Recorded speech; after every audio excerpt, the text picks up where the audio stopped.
We believe in a God who would rather surprise than condemn us, who would rather die than lose us, who throws parties to welcome lost people home. We are a team, a force, a community, a family. Filled with the humble wonder of serving a surprising God. We practice radical generosity, experiencing life together, and the willingness to be used by God. Anywhere, anytime. We exist to share this God with a world that needs Him now more than ever. We welcome anyone to join us, regardless of their past. Because our God promises a better than expected future. Thank you for watching. Great to be with you again on this next installment of our Commandments series. We are on the 8th commandment today. It's going to be a great concept for us to try to internalize, and we're noticing the commandments are building on one another in some interesting ways. We looked at the two tables of the law, the two tablets of the commandments have to do with loving God and loving others. The first three have to do with loving God. The fourth commandment about honoring your parents is sort of a transition between honoring the authority of God through your parents and honoring other people. And then the rest of the commandments have to do with those horizontal relationships and living in peace and harmony with other people. Not just not doing the bad thing, but doing the good thing. So we're not just being called to avoid murder and theft. We're being called to protect people, care for people like the Good Shepherd Jesus himself. 8th commandment. The wording is this: you shall not bear false witness against thy neighbor. Or I suppose we'll say your neighbor today. I like the old thou shalt not. It reminds me of Charlton Heston and the 10 Commandments, but we'll say you for our purposes today. You shall not bear false witness against your neighbor. Bear false witness. Now this sounds like the court of law, and it does relate to that, but far beyond that. You know, when you have a witness standing on, they take the oath, they're in the witness stand, and they get asked under oath, you know, did this person punch you in the cheek? Did this person say what they said? Or, you know, and the whole thing is, you know, based on the person telling the truth so that they could make judgments based on that testimony. Martin Luther, in the Small Catechism, which he wrote 500 years ago to encourage families and help understand the commandments together, says this about the 8th commandment: we should fear and love God, that we may not deceitfully belie, betray, slander, or defame our neighbor, but defend him, think and speak well of him, and put the best construction on everything. Another translation of that I've heard is explain my neighbor's actions in the kindest possible way. Once again, we're moving far from don't just lie and bear false witness, but defend and explain their actions in the kindest possible way. In the large catechism, the expanded version of the catechism, listen to what he says. For it is intolerable to live among men in open shame and general contempt. Therefore, God wishes the reputation, good name, and upright character of our neighbor to be taken away or diminished, as little as his money and possessions, that everyone may stand in his integrity before wife, children, servants, and neighbors. In other words, the last commandment was don't steal. In the 8th commandment, it just explains something very specific that we're not supposed to steal. Don't steal someone's reputation. Don't steal their honor. Don't steal their standing before others. It's intolerable to live in shame before other people. So don't be the person that tries to make them live in shame by how you speak about them. Don't steal, 7th commandment, their reputation, 8th commandment. Well, that begs the question, well, does that mean we're never supposed to say something that's negative about anything, anywhere? Does that mean you can't call a spade at some moment and in some way? I mean, how do I parent if I can never tell my kids that their behavior isn't correct? Who can judge, in other words? So, and this is actually a good question that helps us keep this commandment, because there are some who have authority to speak or make judgment about others. God does. God has the authority. Also, human judges in the court of law wearing the black robe are dispensed the authority to make judgments. So, yeah, don't be a judge unless you're a judge, right? Parents are charged to make judgments, to talk about their kids or to their kids in a way that may need to address something negative. Overseers, bosses, administrators, people who are charged with the oversight of a group, team, or organization have to make all kinds of judgments, have to call out poor behavior at times. That's their job. and authorities, police officers, law enforcement. That's their job. They are charged to be judges in some way, shape, or form. Martin Luther goes on, those then are called slanderers who are not content with knowing a thing, but proceed to assume jurisdiction, make themselves judges. And when they know a slight offense of another, carry it into every corner and are delighted and tickled that they can stir up another's baseness. As swine roll themselves in the dirt and root in it with the snout. In other words, here's a pig. He said, if you're a person who is not just content maybe hearing something about someone else that isn't necessarily good, or knowing information through the grapevine about someone's behavior, that's not enough for you. You need to roll in the mud. You need to jump into that information, and you got to just roll like a pig in the juicy gossip of it. That's how Luther describes bearing false witness in terms of gossiping about someone. Gossiping is a sin. It is listed in the Bible among sins, like right next to murder, right next to like violence, and other things we would say are really bad, because you're stealing someone's reputation. You're robbing them of an important part of their life, the chance to live in honor before people. You're like a pig. When we do this, we're like pigs rolling around in the mud. We just love to root in something we know to be true, but it's not just enough to know it, or maybe think that it's true. I have to talk about it with others and get other people involved.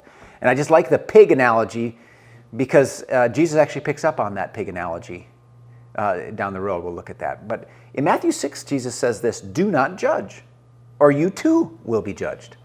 For in the same way you judge others, you too will be judged. And with the measure you use, it will be measured to you. Then he gets really specific with a humorous analogy. Why do you look at the speck of sawdust in your brother's eye and pay no attention to the plank in your own eye? How can you say to your brother, let me take the speck out of your eye, when all the time there's a plank in your own eye? You hypocrite. First take the plank out of your own eye, then you'll see clearly to remove the speck out of your brother's eye. Now he talks about pigs. Do not give dogs what is sacred. Do not throw your pearls to pigs. If you do, they may trample them under their feet and turn and tear you to pieces. Don't go and gossip in this context and share information with people that are just going to roll around in the mud and gossip like pigs. Don't jump in the mud with them. Manage your behavior, manage your impulses such that you try to honor people, and don't be a pig that people shouldn't even tell you anything, because all you're going to do is roll around the mud with it and bear false witness and gossip and all those things. Instead, he says, you have a job to do. You have a lane to live in. You have to start judging yourself sometimes and working on your own issues. And as long as you got your own issues to work with, you should not be concerned about the specks in your neighbor's eye. Every one of us, Jesus says, has planks that we have in our own eyes that we need to try to focus on instead of judging others. Luther goes on to say, this is nothing else than meddling with the judgment and office of God and pronouncing sentence and punishment with the most severe verdict. For no judge can punish to a higher degree nor go farther than to say he is a thief, a murderer, a traitor, etc. Therefore, whoever presumes to say the same of his neighbor goes just as far as the emperor and all governments. For although you do not wield the sword, you employ your poisonous tongue to the shame and hurt of your neighbor. So a judge can say, you're a murderer, I'm going to sentence you, or you're going to be executed. And even though we may not have the authority to punish people, we do the same thing to them by judging them with our tongue. So we make ourselves judges sometimes in how we render judgments upon people's behavior. We give ourselves the power of God and government in how we speak about people. So here's a litmus test. Do I have an official role of exposing and punishing sinful behavior? Is that my official job? Am I a parent, a police officer, a judge, someone who's in charge of a specific group of people to deal with their behavior? No, then don't pretend to be a judge. Yes, if I do, then I should not fail to be a judge, because that's a whole different way of not keeping this commandment, is to give unfair judgment. So in terms of don'ts and do's for the 8th commandment, don't give false testimony in court. You could ruin someone's life by lying about them under oath. Don't injure someone with words outside of court. You could ruin their reputation and you steal from them their honor. Don't give false teaching about God. Don't talk behind someone's back as if, talk as if they were right there in the room with you. Publicly Don't judge someone's behavior without authority to judge someone's behavior publicly. And don't violate confidentiality.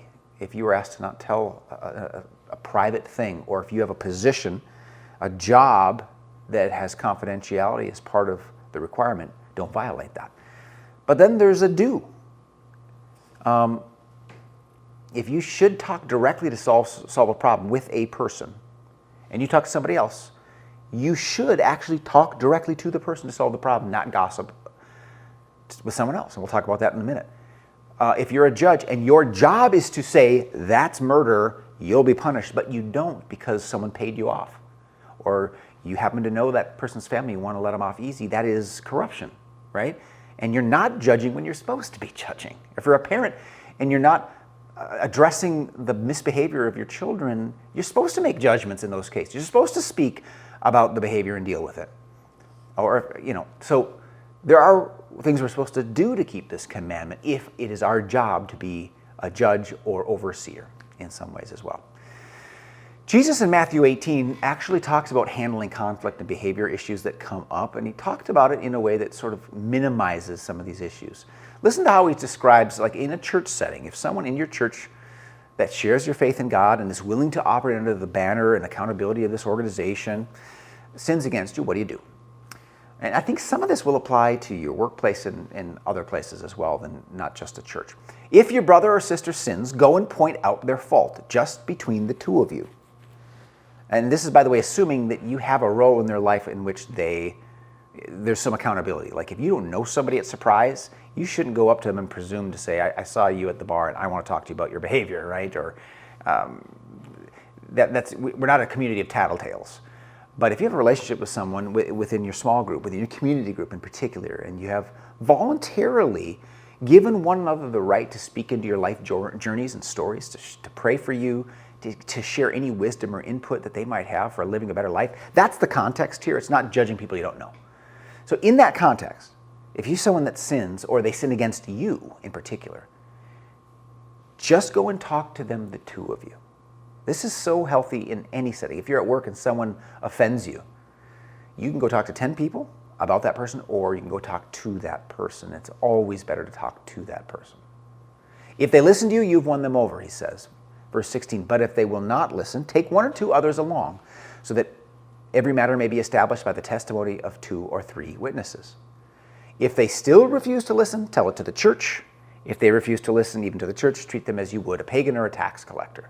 So here's a picture he's drawing for solving conflict. Step 1, this applies to almost any area. Go, unless you're not safe doing so, go to the person. Now obviously if it's a child and an adult has violated them in some way, they should talk to another caring, trusting adult. So I'm not saying in all circumstances you have to go to the offender, but in normal, healthy, safe circumstances, you try to handle it directly with the person that made a mistake. Step 2, if they don't listen, now you want to bring some witnesses. This would be where, okay, I'm going to have my supervisor come with me to talk to you about this, so that it's not just between us now because that didn't work. I'm going to bring in some other accountability in an appropriate way. I'm going to bring an appropriate witness. I'm going to have my parent talk with us. You're my brother, you're my sister. I'm going to involve our parents. I'm going to involve the teacher. I'm going to involve the coach because it's not working. I tried one-on-one. That's the involvement of appropriate witnesses. We're still trying to draw that line directly from the offended person to the offending person. We're not involving unrelated people. Step 3, it says, is if you've tried to do all that and they're still not listening, you got to hand them over to those authorities that are involved. Now, you brought the witness along so that they could handle it if it goes south, and if it continues to go south, you don't have to be involved anymore. Set up some healthy boundaries to be removed from that person and simply move forward with your life and let the authorities manage that, because that's their job, right? What you're not supposed to do is create a triangle or triangulate. That would be where the offender over there on the right has offended you and you're the offended person, but instead of going directly to that person, you create a triangle. You involve a third party that's not a trusted, appropriate witness, and you just go and gossip with them and talk with them and complain to them and vent to them. So this is so tempting for us, and I think most people have found themselves venting or confiding, sometimes for advice, but sometimes it's easy just to kind of overdo it. And we involve other people that maybe shouldn't be involved. And that's back to the pig. This is pigs wallowing in the mud. You have some juicy gossip, you're frustrated, and it just feels good to vent and be frustrated with somebody else rather than directly deal with the person. Problem is, that turns the offended also into an offender, because now I've offended the person I'm gossiping about. It turns the uninvolved third party into gossipers who are participating in gossip with me, and it turns the offender now into someone who's offended. So we're already multiplying issues. That offended person might start gossiping and complaining to other people about this, and so we've got all kinds of other triangles starting everywhere else.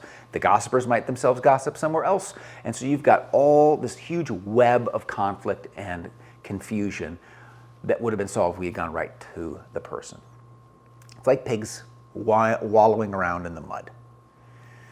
So one healthy lens to use to think about this commandment is, what is my lane of authority and responsibility? Number one, I have to get the plank out of my own eye. I have to manage myself first. If my life is a mess and I like trying to judge other people, usually what I'm doing is I'm trying to ignore my own issues. Some of the most judgmental people you and I know have the most issues. We have people that sometimes call me on the phone and they want to argue about religion. They want to tell me my church is not honoring the Bible.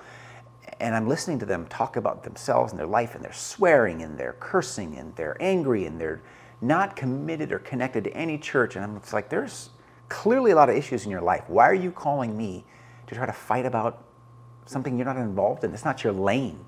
I got a call from a non-Christian from out of state who wanted to debate about the Apostles' Creed and the doctrine of the Trinity. And I'm like, dude, not your lane. What are you even calling me for? Focus on your lane. Deal with your issues. I'm not here to debate with you about theology. But sometimes, often because we don't want to manage ourselves, or maybe we're neglecting our own responsibilities in life, we sometimes cover that up by climbing into somebody else's lane, climbing into a judge's seat and making judgments about other people and other things that we really have no business talking about. Someone came to Jesus and tried to get him to do this. Someone in the crowd said to Jesus, "Teacher, tell my brother to divide the inheritance with me. I want more money than I got from their inheritance deal, and make my brother give me more money." And Jesus replied, Man, who appointed me to be a judge or arbiter between you? It's not my job. It's not my lane. I didn't come to earth to settle every argument that you need to deal with on your own. But then he said to them, "Watch out, be on your guard against all kinds of greed. Life does not consist in an abundance of possessions." He did come to teach, and he was responsible for proclaiming God's truth. And so, in a beautiful move, he masterminded a response by saying, "That's not my job, this is my job. Here's my Jesus lane. Who appointed me to be a judge or arbiter between you? Nobody. So I'm going to stop, not accept your invitation. You have your own lane of solving conflict with your brother and dealing with your own money issues. That's not my lane. You got to deal with that. I'm going to return to my lane and tell you to watch out for greed as you try to manage your lane." This is a great formula. I'm going to say that's not my role. That's not my responsibility. I have my own responsibilities, and I'm going to try to honor those before God well. Now, Luther ends his large catechism summary talking about body parts that we like to cover because they're not body parts we want people to see. Look at this. "But the body parts of which we are ashamed, we cover with all diligence. Hands, eyes, and the whole body must help to cover and conceal them. Thus also, among ourselves, we should adorn whatever blemishes and infirmities we find in our neighbor, and serve and help him to promote his honor to the best of our ability." One of my favorite shows was The Office. Many seasons of just some fantastic comedy.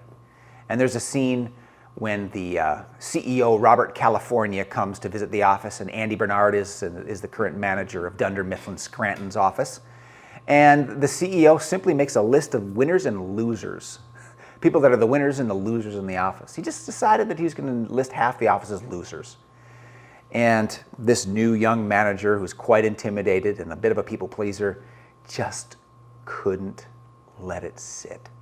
So against his own character inclinations of being a people pleaser, he walked into this office with all the employees listening. The door was open. He went down every single employee on the losers list and told the CEO the many great things about them. Did you know this one led the entire region in sales? Did you know there's not a harder worker than this person?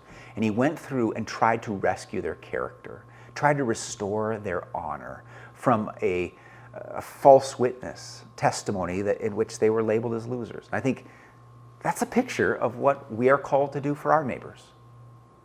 So let's ask ourselves, do I look for ways to affirm people?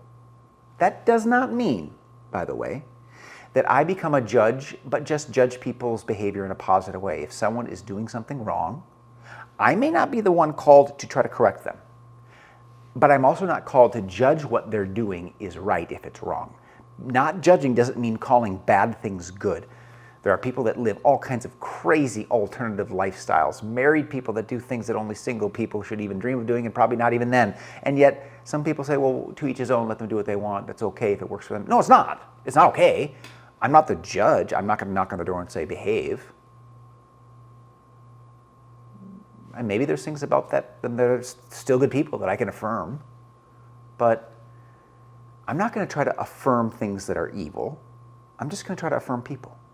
I don't have to call evil good to not be a judge. Don't judge, meaning don't put yourself in a judge to say that this is either good or bad, or this is the behavior that they should or shouldn't do. It's not my job at all to judge in a positive way or a negative way. Instead, if there's good that I can call out that is true, I can call it out. I'm going to look for ways to affirm what is true and good about people.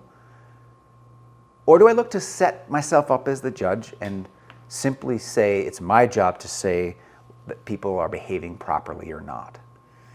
And that's an especially important question with the people I live with. We can be the hardest on the people we live the closest to. Do you speak well to and about the people you live with? Do you like to vent about your spouse or your kids, your in-laws? Do you defend their honor, or do you vent about them? I think, we've all made mistakes in our lives, probably in our relationships, and sometimes we speak to or about people that we're close to in a way that does not honor this commandment. And we're being called today by Jesus to get back on track, to get out of the mud. Because really, honestly, why would I find joy in the mud? Is my heart drawn to denigrate people, or do I love to honor and protect people? If I find that my heart is drawn to make judgmental, categorical statements about people, to roll around in the mud and just revel in the juicy gossip about what might be going on, I'm going to ruin my relationships, I'm going to ruin my own reputation, and I'm going to ruin other people's reputations. I should not find joy in that. And if I do find joy in that, it's a clue that something is not right within me that needs to get right with God. There's a homesickness for God that needs to be addressed, and I'm expressing that longing for God in the wrong way. Each week we remind ourselves that there are two uses of the law. First use of the law is to order our lives. If people aren't gossiping, if people are not lying under oath, if judges aren't corrupt, we have a better world. This eighth commandment helps build a more trustworthy world. You can actually take people at their word, and people speak about things that are good and true. They stay in their lanes and honor their priorities and responsibilities. But it also holds up a mirror. The second use of the law, the eighth commandment, shows us our sin. It shows us all the ways we don't honor people. It shows us how we do sometimes speak in a way that doesn't protect our neighbor's honor. Sometimes we put ourselves in the judgment seat when it's just not ours to take. And this then is meant to drive us to Jesus, who fulfilled the law for us personally and substitutionally. Jesus personally showed us what it looks like to live according to this commandment. He defended people. He stayed in his lane. And if he ever did issue judgments, as God, he has the authority to do so, but he was even very selective in how, when, and where he did it. He stayed in his lane. Even as God, he probably had the authority, I suppose, to tell this man and his brother how to manage their money. He said, that's not why I'm here. That's not my call right now. He also did it substitutionally. He died for muddy people, for people who have experience rolling around in gossip, not honoring people as we should, not stepping up when we should to defend someone's well-being and honor. He fulfilled the law for us. We have one more commandment to tackle. There's two more commandments, the 9th and the 10th, but they both have to do with envy and coveting. And so we're going to pull those two together and talk about them as one, even though in our tradition those are two separate commandments. So we're going to end with what could be seen as one of the bigger roots behind other sins, envy and covetousness, and how we want what others have and want what we don't have. And again, it points to a root that just isn't right with God and needs His grace. Until then, let's close with a word of prayer as we ask God's help in keeping the 8th commandment. Father, help us to defend the honor of others, especially those we live closest to, but also those who we might set up as our enemies. Help us to go directly with courage to people, to try to settle disputes and right wrongs. Help us to not create triangles of gossip around problems, but rather to solve them directly whenever possible. Help us to honor each other, defend each other's honor, and explain each other's actions in the kindest possible way, giving everyone the benefit of the doubt and refraining from setting ourselves up as the judges of others. In those roles that we have, that we are called to make judgments and to discipline behavior, don't let us fail to do so in a way that is honoring to you and protecting of people. And Lord, we just ask that you would help us to embrace the cross, because we're reminded in this commandment of the many ways in which we fail to honor others through our words. So help us to receive your forgiveness today, to lay claim to the grace that you died to give us, and freshly covered with your grace, may we not walk around muddy people who love gossip, but who love spreading the gospel rather than gossip. In Jesus' name, amen. We'll see you next week, guys. Love you, and we'll see you soon.